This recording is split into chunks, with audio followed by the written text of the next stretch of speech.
بسم الله الرحمن الرحيم. السلام عليكم ورحمة الله وبركاته. ازيكم عاملين ايه؟ يا رب تكونوا بخير دايما. معكم احمد المصري من قناة وموقع سؤال وجواب للمعلومات والسيارات. زي ما احنا شايفين مؤخرا ان الكهرباء بتقطع كتير، يعني احيانا في توقيتات مش محددة او مش ثابتة، واحيانا بمواعيد محددة وثابتة، وجاء علينا فترة كانت بتقطع ساعة وبعدين بقت ساعتين وهكذا. وطبعا ده عمل لنا مشكلة كبيرة بالنسبة او بالتحديد لاستخدام الانترنت، فكان لازم حل طبعا للموضوع ده، خصوصا للناس اللي اعتمادها كله على الانترنت سواء في شغل او دراسة اونلاين الى اخره من استخدامات. ولكن طبعا كالعاده كل مشكله ولها حل، وده اللي هنعرفه دلوقتي بالتفصيل. يلا بينا.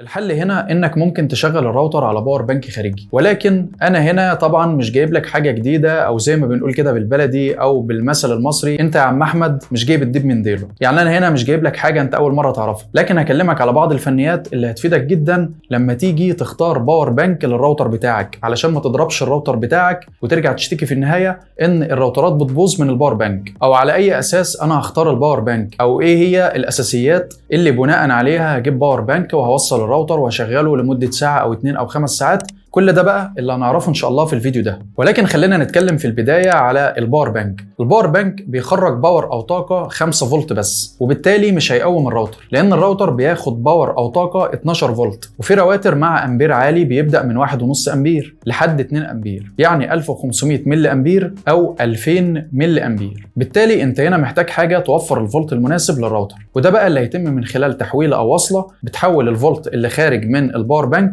من 5 فولت الى 12 فولت، زي اللي معانا دي كده، واللي ثمنها حاليا ما بين 100 الى 150 جنيه على حسب النوع والمكان اللي بتشتري منه. اما بالنسبه لموضوع الامبير او الملي امبير فده بيعتمد على الباور بانك اللي انت بتستخدمه. فلو هتشتري باور بانك جديد لازم تاخد بالك ان يكون الامبير بتاعه مش اقل من 2 امبير وانت طالع، وده كله طبعا علشان الراوتر يبقى مستقر وما يفصلش كل شويه او يتحرق او يسقط بيانات الى اخرها من مشاكل ممكن تحصل بسبب ان الباور اللي داخل الراوتر مش كافي. طيب هنعرف موضوع الامبير ده ازاي؟ كل اللي هتعمله انك هتشوف الادابتور او الشاحن بتاع الراوتر، هتلاقي مكتوب عليه الفولتيه والامبير، وكذلك على ظهر او بطن الراوتر بيكون برضو مكتوب عليه البيانات الخاصه بالفولتيه بتاع الراوتر مع الامبير، وبالتالي انت كده هتبقى عرفت ايه الفولتيه والامبير المناسب للراوتر بتاعك. وده طبعا لان في راوترات قديمه شويه بتكون الفولتيه بتاعتها 9 فولت بس، وبرضو في وصله بتعمل تحويل او بتخرج 9 فولت بس، ولكن ال 12 دي هتشتغل معاك عادي جدا اطمن. وده ليه؟ لانها اعلى من 9 فولت، بالتالي انت كده موفر الفولتيه المناسبه للراوتر بتاعك وهيشتغل معاك عادي جدا بدون اي مشاكل. وده في النهايه لان المصدر نفسه اللي هو الباور بانك بيخرج اصلا 5 فولت بس. اما بالنسبه للبدايل بتاع الباور بانك، لو مفيش باور بانك او مفيش امكانيه انك تشتري باور بانك حاليا بسبب اسعارهم اللي اصبحت عاليه قوي في الفتره الاخيره، فممكن تستخدم اللابتوب بتاعك لو بطاريته كويسه او قويه وبتقعد معاك فترات طويله، او لو اللاب بتاعك نفسه متوفر فيه مدخل USB تشارج واللي بيشتغل بمثابه باور بانك، فممكن برضه تستخدمه عادي جدا وهيشغلك فتره طويله، ممكن توصل معاك لحد 7 ساعات او اكتر، وكل ده طبعا بيرجع على حسب سعه وقوه بطاريه اللابتوب بتاعك. او مثلا لو الموبايل بتاعك او عندك موبايل زياده في البيت بطاريته قويه بتبدا مثلا من 4500 ملي امبير الى 5000 ملي امبير فما فوق، فتقدر برضه تستخدمه من خلال توصيل باور الراوتر بالموبايل بتاعك من خلال الوصله اللي بتحول الفولتيه اللي هي دي، وتوصلها بالموبايل من خلال وصله او قطعه الاوتو جي المناسبه للموبايل بتاعك، سواء كانت من النوع مايكرو USB او النوع تايب سي، واللي بنستخدمها في نقل الملفات والبيانات وتوصيل الفلاشات والهاردات على الموبايل من خلالها، وبالتالي هتوفر برضه الفولتيه المناسبه للراوتر. يعني كل اللي هتعمله ان انت هتجيب الوصله اللي هي بتاعه تحويل الفولتيه او اللي هي الكونفرتر اللي بيحول من 5 فولت ل 12 فولت، هتركبها في الوصله اللي هي الاوتو جي اللي زي ما انت شايف كده، وطبعا الوصله دي مايكرو USB عاديه هتوصلها بالموبايل بتاعك لو بطاريته كويسه. ولو عندك موبايل تايب سي هتجيب القطعه اللي هي التايب سي اللي هي العاديه دي، وبعد كده برضه هتوصل الكونفرتر زي ما انت شايف كده وتوصلها بالموبايل بتاعك، وهيوفر برضه في النهايه الفولتيه المناسبه للراوتر بتاعك.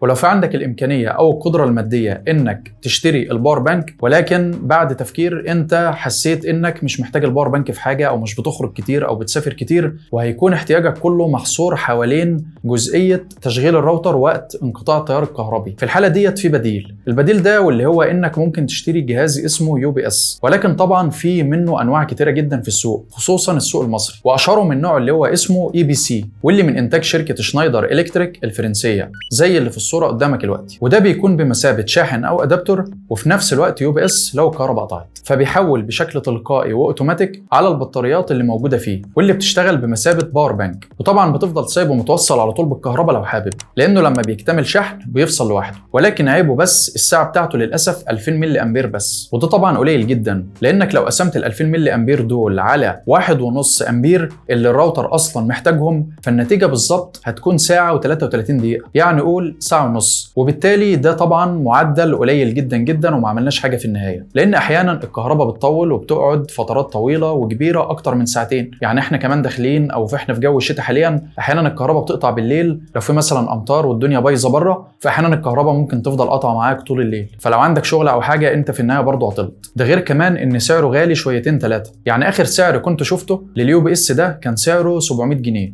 اذا في الحاله دي لو انت اشتريت باور بانك هيكون احسن لك، لانه تقريبا في نفس السعر. فحاول تشتري باور بانك على الاقل يكون 10000 ملي امبير، ويكون من شركه من الشركات المعروفه زي انكر او يوجرين او انرجايزر وهكذا. وبالتالي انت هنا هتاخد وقت اكبر، واللي هو لو قسمت معايا ال 10000 ملي امبير اللي الباور بانك بيوفرهم لك على ال 1.5 امبير اللي الراوتر محتاجهم، فهتكون النتيجه معاك من 6 ل 7 ساعات على الاقل. وكل ما كانت الساعه بتاعه الباور بانك اعلى، كل ما قعد معاك فترات اكبر واطول وهكذا. فهي دي الحسبه اللي على اساسها انت بتشوف الساعه اللي انت محتاجها ايه بالظبط، علشان ما تدفعش فلوس في الفاضي وخلاص. وفي برضه نوع تاني كمان من الUPS ده، واللي زي اللي ظاهر قدامك دلوقتي في الصوره، ولكن برضه مشكلته نفس الاولاني بالظبط، واللي هي ان الساعه بتاعته برضه قليله، واللي هي 2000 ملي امبير بس، وبالتالي برضه مش هيكمل معاك ساعه ونص للاسف. وكمان سعره غالي ما بين 600 او 700 جنيه برضه نفس الاولاني بالظبط. وبالنسبه لطريقه او اليه تشغيله، فبيكون عباره عن نقطه اتصال ما بين ادابتور او شاحن الراوتر من خلال مدخلين داخل وخارج، اللي هو انبوت واوتبوت. وطبعا بيكون ليه مفتاح اون واوف، بحيث انه بمجرد ما الكهرباء بتقطع هو بيشتغل بشكل تلقائي وبيزود الراوتر بالطاقه اللازمه بدون اي تدخل منك. لكن في النهايه فكره الباور بانك افضل واحسن وامن بكتير، خصوصا على الراوتر. وفي فكره كمان ممكن تعملها بحيث انك تحافظ على مدخل الطاقه بتاع الراوتر، واللي هيكون من خلال انك تشتري وصله جاهزه او تعمل وصله على ايدك، واللي هي عباره عن جاك 5.5 او اللي هو 5.5 في 2.1 ملي، واللي هتلاقيها في شركات الكمبيوتر او شركات كاميرات المراقبه،